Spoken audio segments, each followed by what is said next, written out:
अब बिहार में assistant professor बनना हुआ आसान। नमस्कार दोस्तों, कैसे हैं आप सभी। स्वागत है आप सभी का आज की एक नई वीडियो में, जिसमें हम बात करेंगे बिहार में आने वाली एक बम्पर वैकेंसी के बारे में।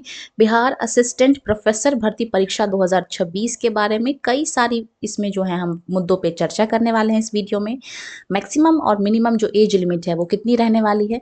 अच्छा, योग्यता यानी कि एलिजिबिलिटी में कुछ बदलाव किए गए हैं, कुछ चेंजेस लाए गए हैं, इस पे भी चर्चा करेंगे। परीक्षा और साक्षात्कार यानी कि इंटरव्यू के माध्यम से आपका सिलेक्शन होगा, कितने अंकों की जो है वो परीक्षा है, इस पे भी बात करेंगे। और स्नातक और पीजी में समान विषय होना अनिवार्य है, इस पे भी बात करेंगे। चलिए करते हैं वीडियो को स्टार्ट और एक एक पॉइंट को हम यहाँ डिटेल्ड में डिस्कस करेंगे। बिहार के विश्वविद्यालयों में सहायक प्राध्यापक यानी कि असिस्टेंट प्रोफेसर की नियुक्ति अब परीक्षा से होगी। तो परीक्षा जो है ये होना एक अच्छी बात है, क्योंकि इससे जो भर्तियां हैं वो जो है वो पारदर्शिता की जो है वो बन जाती हैं। अब इसके लिए नई नियमावली भी बन गई है। इसके तहत 160 अंकों की आपकी लिखित परीक्षा होगी, डिस्क्रिप्टिव होगी, एमसीक्यू नहीं होगा।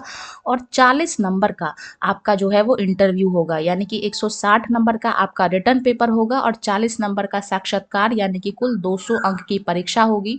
और इसके लिए आपको जो है वो 3 घंटे का जो है आपको समय दिया जाएगा लिखित परीक्षा के लिए। ठीक है, बात करते हैं आगे की। प्रोफेसर की नियुक्ति के लिए कुल 200 अंकों की चयन प्रक्रिया तय की गई है, जिसमें लिखित परीक्षा जो है वो डिस्क्रिप्टिव होगी, यानी कि आपको लिखना पड़ेगा उसका आंसर। बात करते हैं आगे। न्यूनतम जो आयु है यानी कि जो आपका मिनिमम एज है वो 23 वर्ष रहने वाला है, 23 ईयर्स होने वाला है।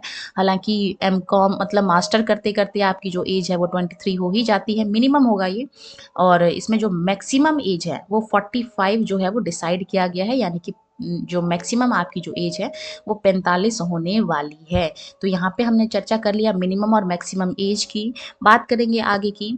अनुभव के आधार पर कोई अलग से आपको नंबर नहीं मिलने वाले हैं, यानी कि अगर कोई ये सोच रहा है कि भाई हमारे पास एक्सपीरियंस है इतने दिनों का, इतने सालों का, उसके अंक पे हमें कोई छूट मिलेगा, कोई जो है वो रियायत दी जाएगी, तो ऐसी कोई बात नहीं है। सभी के लिए समान परीक्षा जो है वो उसका आयोजन किया जाएगा।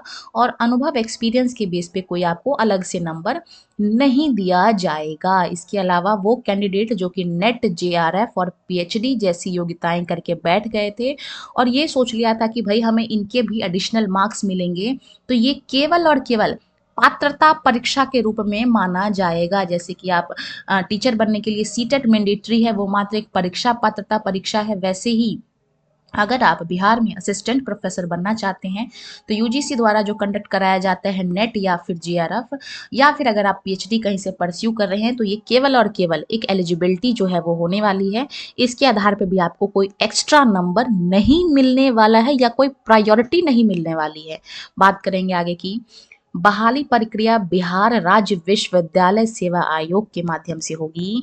और जो आपका इंटरव्यू लेंगे, साक्षात्कार बोर्ड में जो मेंबर शामिल होंगे वो सब प्रोफेसर रैंक के होंगे। ठीक है, तो ये आप सभी के लिए गुड न्यूज़ है। अच्छी खासी वैकेंसी आपको देखने को मिलने वाली है। कितनी मिलने वाली है इस पे भी चर्चा करेंगे, चलते हैं आगे।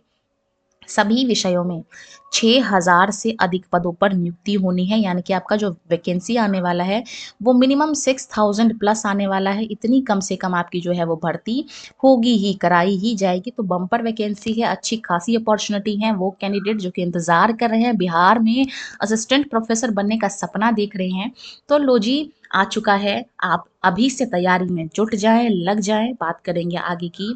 शैक्षणिक योग्यता के संबंधित विषय में मास्टर डिग्री में, यानी कि अगर आपने एमए किया हो, एमकॉम किया हो, एमएससी किया हो, या फिर कोई भी मास्टर डिग्री एग्जाम जो है वो अगर आपने किया हो, कम से कम आपने उसमें 55% नंबर जरूर से स्कोर हुआ होना चाहिए। कम से कम आपने अपने पीजी में 55% अंक अवश्य स्कोर किया हुआ होना चाहिए, तभी आप इस परीक्षा में बैठ पाएंगे। हाँ, जो आरक्षित वर्ग हैं जैसे कि ईबीसी, इसके अलावा बीसी या फिर महिलाएं हो गई, इन लोगों को 5% की जो है वो छूट दिया जाएगा। तो इन लोगों के लिए 50% है। ठीक है, बात करते हैं आगे की। आवेदन के लिए नेट, स्लैट या फिर सेट वो अनिवार्य होगा, कंपलसरी होगा, जबकि यूजीसी नियमों के अनुसार पीएचडी होल्डर को छूट संभव है, यानी कि अगर किसी ने कहीं से पीएचडी कर लिया है तो उसको नेट स्लैट या सेट देने की आवश्यकता नहीं है। Then you are directly eligible to fill the form. बात करते हैं आगे की। लिखित परीक्षा में सफल अभ्यर्थियों को ही इंटरव्यू के लिए बुलाया जाएगा, यानी कि जो रिटन एग्जाम में पास करेंगे फिर उनको आगे इंटरव्यू के लिए बुलाया जाएगा।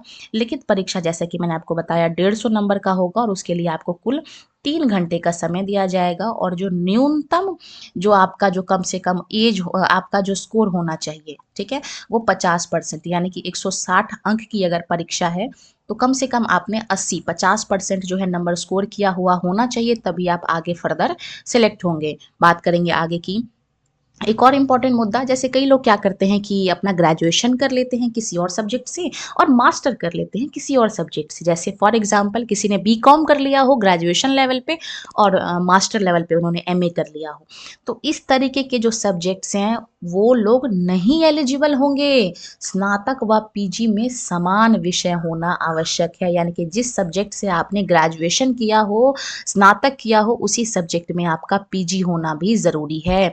और इन सब चीज़ों की हमने चर्चा कर ली है कि आपका कम से कम 55% जो है वो स्कोर होना चाहिए अपने मास्टर डिग्री में, और 5% छूट मिलेगा आरक्षित वर्गों के। और आवेदन अगर आप करते हैं तो उसके लिए आपके पास नेट स्लैट या सेट होना ज़रूरी है, लेकिन अगर आपने पीएचडी कर लिया हो तो इन सब चीज़ों की जो वैलिडिटी है वो ख़त्म हो जाती है। तो ये बिहार में प्रोफेसर, असिस्टेंट प्रोफेसर की जो भर्ती होने वाली है उसके बारे में संपूर्ण जानकारी थी। बाकी अगर आपके मन में कोई डाउट रह गया हो आप उसको कमेंट सेक्शन में छोड़ सकते हैं। वीडियो में बने रहने के लिए धन्यवाद। वीडियो अच्छी लगी हो तो वीडियो को लाइक करना और ऐसी ही और जानकारियों को जान लेने के लिए चैनल को सब्सक्राइब कर लेना है। धन्यवाद।